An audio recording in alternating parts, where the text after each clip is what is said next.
Good evening, viewers. I'm National Dacho, and welcome to the In-Depth Analysis channel, where we bring you the comprehensive coverage of the stories shaping our nation. Tonight, we delve into Kenya's political milestone across the year 2024, and here are the key events that have taken place across the year 2024. Firstly, we had the rejection of the financial bill. Now, the financial bill 2024, whose main aim was proposing increased taxes to tackle public debt, faced fierce opposition across the entire republic. Kama ni vita wacha tupigane, msiseme tena hadi tusikizane. Citizens, activists, and some political leaders joined forces to reject the bill, labeling it as a burden on an already strained population. Nationwide protests erupted, compelling the government to reconsider its fiscal policies. I send my condolences to the families of those who lost their loved ones in this very unfortunate manner. Consequently, having reflected on the continuing conversation around the content of the Finance Bill 2024, and listening keenly to the people of Kenya who have said loudly that they want nothing to do with this Finance Bill 2024, I concede, and therefore I will not sign the 2024 Finance Bill. This defeat, as a result, exposed significant cracks within the ruling coalition and amplified public discontent.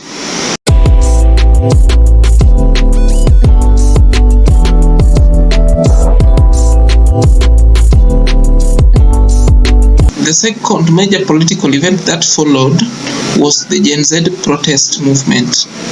Now, Kenya's Gen Z population made their voices heard this year, leading a wave of activism against economic hardship and political corruption.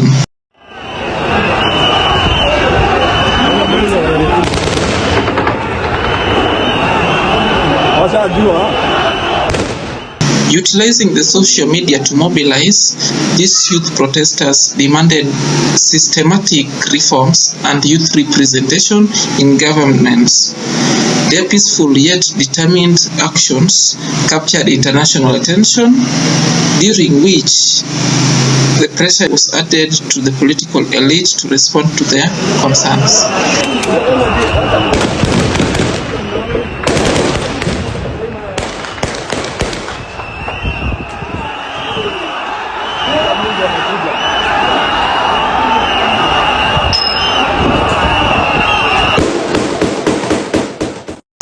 As a result of the Gen Z protest, the Kenyan parliament was raided and invaded by the protesters, and this led to some of the protesters being brutally killed by the police force. Mr. Speaker, sir, I'm here to address you. You must go. Ruto must go. Kwapa na hatuendi. Kwapa tunalala huku na hatuendi. We don't fear you guys.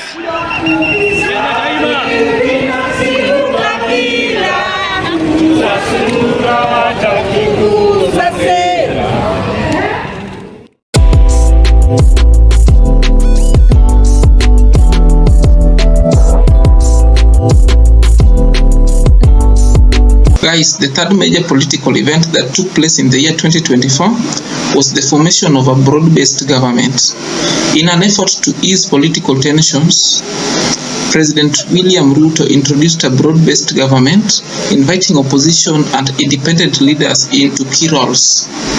While some Kenyans viewed this as a unifying move, others criticized it as a tactical move to dilute opposition influence. I know there are leaders who are unhappy that we have an expanded government.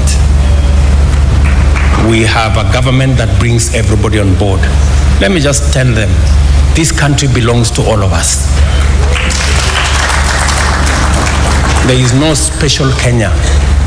There is no special place. There is no special group of people. We are all one people, the people of Kenya. By the government. The jury is still out on whether this coalition can effectively address the nation's pressing challenges.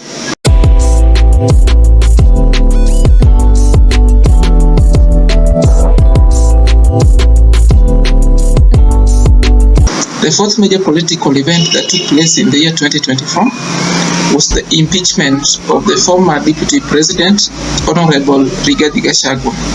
By the people of Mount Kenya region, you have seen meetings of undermining the Deputy President. You have seen people being called and being offered money to impeach the Deputy President, to remove him from office, and all that nonsense that is going on. And I was saying, you see, some are elected by the people. And I asked the people directly whether they have a problem with my leadership. And they said they don't have. In a dramatic turn of events, the former Deputy President Rigathi Gachagua faced impeachment over allegations of corruption and abuse of office.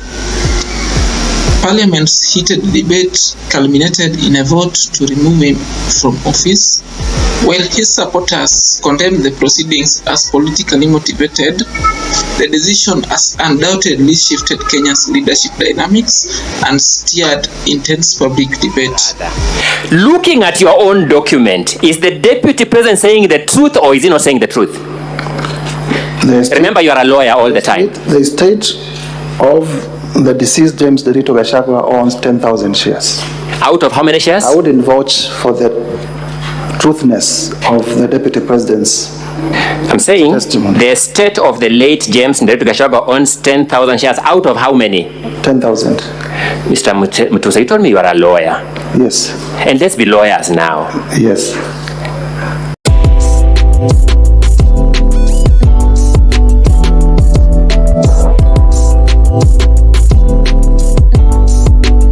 And the fifth major political event involved the controversy over Raila's AUC bid. Kenya's political stage saw division over Raila Odinga's pursuit of the African Union Commission chairmanship.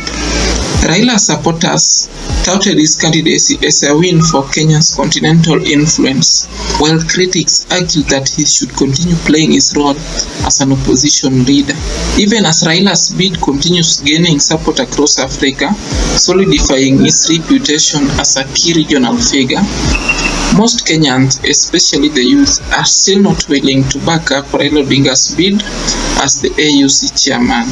And guys, why would Kenyans, especially our youths, not be willing to support Raila Odinga's candidature for the AUC bid? Guys, your guess is as good as mine. Guys, the reason why Kenyans, especially our youths, are not willing to back up Raila Odinga's AUC bid may be due to the formation of the broad-based government. Remember, during the Gen Z protest, Kenyans warned Raila not to join hands with the president. And then the fact that after the protest, a broad-based government was formed was against Kenyan youths. And I think this is the reason why Kenyans, especially the youths, are even willing to back up the candidature of the Djibouti's candidate.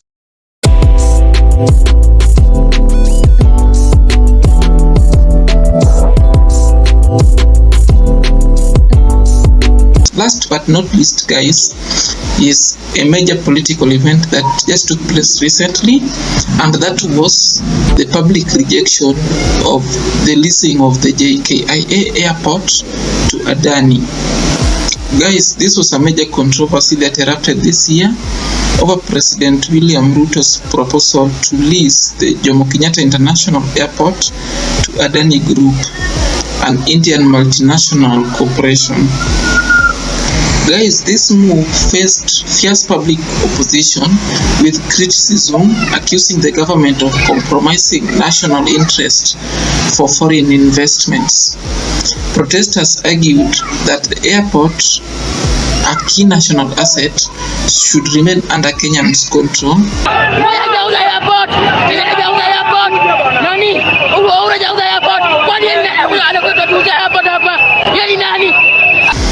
And the backlash prompted intense debates across the country, forcing the government to reconsider their proposal amidst growing public outcry.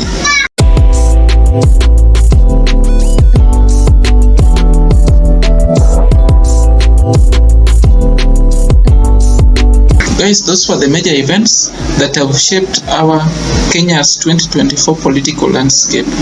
A year of challenges, changes, and moments that will undoubtedly shape our future. I'll urge you guys to stay tuned as we continue to provide in-depth analysis of these unfolding stories.